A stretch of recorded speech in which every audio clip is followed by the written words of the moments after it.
Hello friends, welcome back to the channel. I hope you guys are feeling good. So guys, आज के इस video में हम फिर से बात करेंगे पाई नेटवर्क के रिकॉर्डिंग, क्योंकि अब ओनली 2 डेज रह चुके हैं जो कि इन्होंने मुकर्रर की थी deadline for KYC and migration के लिए। तो जो ये आज का वीडियो है थोड़ा सा लंबा जाएगा, लेकिन आपसे रिक्वेस्ट है कि वीडियो को एंड तक ज़रूर देख लीजिएगा, क्योंकि आज के वीडियो में मैं आपके साथ कुछ ऐसा शेयर करने जाऊंगा जिससे आपको पता चलेगा जो इसका प्राइस है वो कहाँ तक जा सकता है। क्योंकि पाई को टीम की एंड से मैं आपके साथ शेयर करूंगा कि उन्होंने कुछ ऐसे स्टेप्स, कुछ ऐसे सीक्रेट सेटिंग्स रखी है जिसकी वजह से इसका जो प्राइस है वो बहुत ऊपर जा सकता है ड्यूरिंग जब इसकी लिस्टिंग होगी। और आज के इस वीडियो में हम डिटेल्ड बात करेंगे, जितने भी इश्यूज आप फेस कर रहे हो इस टाइम, तो उस पर भी बात करेंगे, क्योंकि ओनली 2 डेज रह चुके हैं केवाईसी एंड माइग्रेशन को कंप्लीट करने में। इसलिए ये वीडियो लंबा जा सकता है, क्योंकि मैं सारे इश्यूज पे आज इस वीडियो में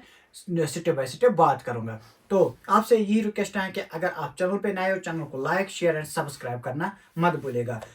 सो फ्रेंड्स, यहाँ पे आप चेक कर सकते हो, यहाँ पे मैंने अपने टैब की स्क्रीन आपके साथ शेयर की है, तो यहाँ पे आप चेक कर सकते हो। यहाँ पे मैंने ओपन करके रखा है पाई नेटवर्क का ट्विटर हैंडल। तो यहाँ पे थोड़ा सा स्क्रॉल डाउन करेंगे। इन्होंने जो लास्ट ट्वीट की है वो की है 15 आवर्स पहले, लेकिन अभी तक इनकी तरफ से कोई ऐसी ट्वीट नहीं आई है जिसमें ये एक्सटेंड की बात कर रहे हैं। यानी कि जो आपको पता है कि केवाईसी और माइग्रेशन का लास्ट डेट है 31 जनवरी, यानी 2 डेज अभी रह चुके हैं। तो इन्होंने कोई भी, इनके जो जितने भी सोशल मीडिया हैंडल्स हैं उन पे कोई भी पोस्ट इन्होंने ऐसा नहीं किया है जिसमें इन्होंने कहा कि हम एक्सटेंड और करेंगे केवाईसी और माइग्रेशन के डेडलाइन को। ठीक है, तो आपको मैं यहाँ पे बताता चलूँ कि इससे पहले जो ये लास्ट डेट था वो था 31 दिसंबर 2024। उसके बाद इनको लगा कि हमारे पास कुछ बहुत सारे ऐसे पायनियर्स हैं जिनकी अभी केवाईसी और माइग्रेशन कंप्लीट नहीं हुआ है। उसके बाद उन्होंने क्या किया, 1 मंथ का एक्सटेंडेड पीरियड दिया। और इन्होंने ऑलरेडी वादा करके रखा है, प्रॉमिस करके रखा है कि जो हमारा ओपन मैनेट है वो हम लॉन्च करेंगे in the first quarter of 2025। उसका 1 मंथ हो चुका है, अब ओनली 2 मंथ्स रह चुके हैं, यानी फरवरी और मार्च। तो मुझे नहीं लगता है कि ये और एक्सटेंड करेंगे इस वाले डेडलाइन को। ठीक है, मुझे ऐसा कुछ नहीं लगता है। तो यहाँ पे मैं आपके साथ और एक बात शेयर करना चाहता हूँ, क्योंकि जितने भी कमेंट्स मैंने पास्ट 2 डेज में पढ़े हैं उनमें बहुत सारे कमेंट्स मुझे ऐसे भी देखने को मिले जिसमें पायनियर्स ने कहा है, मैक्सिमम पायनियर्स ने यह कहा है कि हम वैलिडेटर्स थे। तो आपको अगर नहीं पता वैलिडेटर क्या है, तो वैलिडेटर ये काम करता था, वो आपकी जो केवाईसी थी उसमें हेल्प करता था, वैलिडेट करता था आपके डॉक्यूमेंट्स को। तो उन्होंने ये कहा कि हम वैलिडेटर्स थे, हमारी सारी केवाईसी कंप्लीट थी, लेकिन पास्ट फ्यू डेज से हमें फिर से केवाईसी को टेंटेटिव में शो हो रहा है। तो ये क्या प्रॉब्लम है? तो यहाँ से मैं उनको कहना चाहता हूँ कि आपके एंड से कोई प्रॉब्लम नहीं है, ये पाइको टीम के एंड से है। तो आपको कोई चिंता करने की बात नहीं है। तो आप बेफिक्र रहिए, 31 जनवरी से पहले पहले आपकी जो वो केवाईसी है वो आपको शो होगी कि ये अप्रूव्ड है। ठीक है, तो आपको घबराने की कोई बात नहीं है। लेकिन फिर भी अपने एंगल से, अपने एंड से आप ये कोशिश कीजिए, जब आप माइनिंग ऐप पे जाते हो, माइनिंग के लिए क्लिक करते हो, तो उस टाइम चेक कीजिए कि आपको लायनेस मत आएगा शो। ठीक है, ये रही उनकी बात। कुछ मेरे ऐसे भी साथी हैं जिनका कहना है कि हमारा फ़ोन नंबर अभी भी वेरीफाई नहीं हो रहा है। तो उन सभी से मेरी रिक्वेस्ट है कि मेरा एक वीडियो है जिस पे मैंने डिटेल्ड बात की है, कि उस पर मैंने स्टेप बाय स्टेप समझाया है कि आप अपना फ़ोन नंबर कैसे वेरीफाई कर पाओगे। ठीक है, और अब हम बात करेंगे प्राइस के एंगल से, क्योंकि पहले ही मैंने आपको कहा है कि मैं बात करूंगा प्राइस जो इसका है वो हाई जा सकता है। कब? लिस्टिंग के टाइम कैसे जा सकते हैं। मैंने आपको कहा कि दो ऐसे सीक्रेट्स हैं जो पाई को टीम के एंड से उन्होंने, वो मैं कहूँगा कि उन्होंने वो अच्छा काम किया है, क्योंकि उससे क्या होगी, जो पाई कोइन जब लॉन्च होगा उसमें उसका प्राइस स्टेबल रहने के बहुत ज़्यादा चांसेस हैं। तो यहाँ पे आप चेक कीजिए, मैंने ओपन करके रखी है अपनी पाई मोबाइल की माइनिंग ऐप। तो जब यहाँ पे आपको शो हो रहा होगा टोटल बैलेंस, ठीक है, हम इस पे क्लिक करेंगे। जब हम इस पे क्लिक करेंगे, सबसे पहले जो उन्होंने सेटिंग्स, यहाँ पे आप चेक कीजिए, यहाँ पे आप जाके चेक कीजिए। यहाँ पे आप अच्छे से चेक कीजिए, यहाँ पे 3 टाइप्स ऑफ बैलेंसेस शो हो रहे हैं: unverified balance, transferable balance, migrated balance. यहाँ पे समझने वाली बात है। जो अनवेरिफाइड बैलेंस है, जो ये अनवेरिफाइड बैलेंस है, ये वो बैलेंस है जितने भी पायनियर्स आपको के रेफरल से उन्होंने अकाउंट क्रिएट किया है और उन्होंने केवाईसी और माइग्रेशन नहीं किया, ठीक है, उनके जो बैलेंस है वो अनवेरिफाइड है, क्योंकि उन्होंने केवाईसी कंप्लीट नहीं की होगी या उनकी माइग्रेशन अभी कंप्लीट नहीं हुई होगी। तो जो ये है, अगर आप देखोगे जितने भी बड़े बड़े यूट्यूबर्स हैं, अगर वो अपना अकाउंट आपको दिखाते हैं तो आप वहाँ पे चेक कीजिए, ओनली 10% उनके जो पाइकोइनस हैं वो माइग्रेटेड हैं, ट्रांसफरेबल है, रेस्ट उनके रेफरल्स के हैं, अनवेरिफाइड है, ठीक है।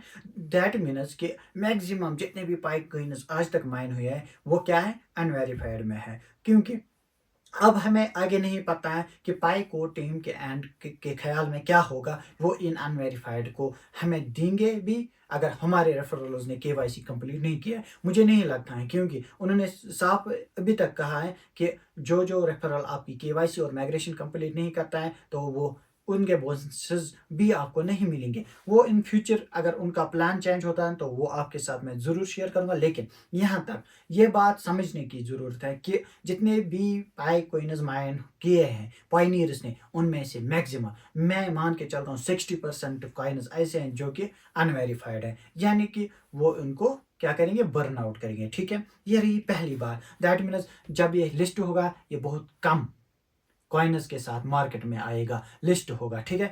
अब जितने भी माइग्रेटेड या ट्रांसफेरेबल कॉइनस हैं, अब दूसरी बात, दूसरा मैंने कहा था दो ऐसे सीक्रेट्स पाइको टीम के एंड से जो कि बहुत अच्छी बात है, बहुत अच्छा कदम उन्होंने उठाया है। क्योंकि इससे क्या होगा, क्या होता था, जितने भी आज तक टोकन्स या जितने भी आई ड्रॉप्स में आपने हिस्सा लिया होगा, जब आपको आई ड्रॉप्स मिलते हैं, जब वो लिस्ट होता है तो आप सेलिंग करते हो, ठीक है। यहाँ पे क्या होगा, सेलिंग का जब प्रेशर उस टाइम आता है, दैट मीन्स अगर वो $1 पे लिस्ट होता है तो वो चला जाता है $0.10 तक, ठीक है, क्योंकि सेलिंग प्रेशर आता है। तो यहाँ पर पाइको टीम की एंड से ये अच्छा कदम इन्होंने किया है। और दूसरा जो बात है, यहाँ पे आपको शो हो रहा होगा कन्फिगर लॉकअप पीरियड का, ठीक है, कन्फिगर लॉकअप पीरियड। यहाँ पे मैं क्लिक करूंगा, यहाँ पे आप चेक कीजिए, इस टाइम मैंने चेंज करके रखा था, इससे पहले मैंने 1 ईयर के लिए रखा था, ठीक है, आज मैंने 6 मंथ्स के लिए रखा है। ये चेंज कैसे होता है आपको मैं बताता चलूँ, क्योंकि जितने भी पहले मेरे माइग्रेटेड हुए हैं वहाँ पे मेरे जो लॉकअप कन्फिगरेशन थी वो मैंने 1 ईयर का रखा था, लेकिन जो ही मेरी माइग्रेटेड हुई, आज जितने भी ट्रांसफरेबल हैं उसके बाद आप ये कन्फिगर सेटिंग कर सकते हो। लेकिन अगर आपकी कोई भी अभी तक माइग्रेशन, पहली माइग्रेशन कंप्लीट नहीं हुई है तो आप कन्फिगर सेटिंग जो भी आपने रखी है वो वही की वही रहेगी। तो यहाँ पे इन्होंने क्या किया है, मैक्सिमम पायनियर्स ने 90% के जितने भी टोकन्स हैं अपने लॉकअप में रखा है, और मैक्सिमम ने यह भी किया है 3 इयर्स के लिए लॉक रखा है। मैं 3 ईयर को छोड़ देता हूँ, 1 ईयर के लिए ही लॉक रखा है। अब यहाँ पे दो बातें हुई, मैं आपको इजी वर्ड्स में समझा रहा हूँ। पहली बात कि जितने भी पायनियर्स हैं उन्होंने जितने भी टोकन उसको माइन किया है उनमें से ओनली 40% के जो टोकन है वो ट्रांसफरेबल और माइग्रेटेड है, रेस्ट 60% कहाँ पे है, अनवेरिफाइड में है। अभी तक पाइको टीम के एंड से यही कहा जाता है कि अनवेरिफाइड बैलेंस को बर्न आउट किया जाएगा।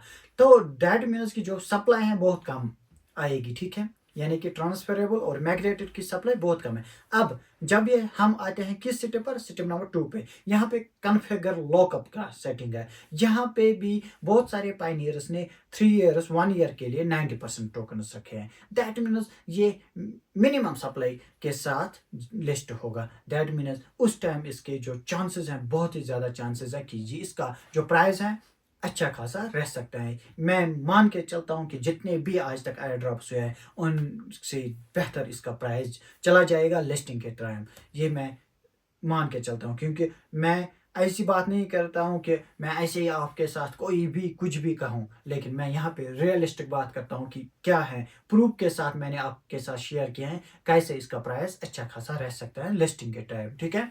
इंशाल्लाह फरवरी के मंथ में अगर हमें पता चला कि इसकी जो सप्लाई है, मैक्सिमम सप्लाई, सर्कुलेटिंग सप्लाई क्या हो सकते हैं, तो उसके रिकॉर्डिंग में और एक वीडियो डालूंगा प्राइस प्रेडिक्शन के रिकॉर्डिंग। क्योंकि आपके साथ मैं वही बात शेयर करता हूँ जो मुझे लगता है कि ये अच्छी है, ऐसी बात मैं कोई शेयर आपके साथ नहीं करता हूँ, ठीक है। सो गाइज, आई होप कि आज का वीडियो आपको बहुत ही प्यारा अच्छा लगा होगा। अगर लगा है तो लाइक शेयर एंड कमेंट करना मत भूलिएगा। मिलते हैं नेक्स्ट इन्फॉर्मेटिव नॉलेजेबल वीडियो के साथ, तब तक के लिए रखिएगा अपने दुआ में याद। अल्लाह हाफ़िज़, बाय बाय।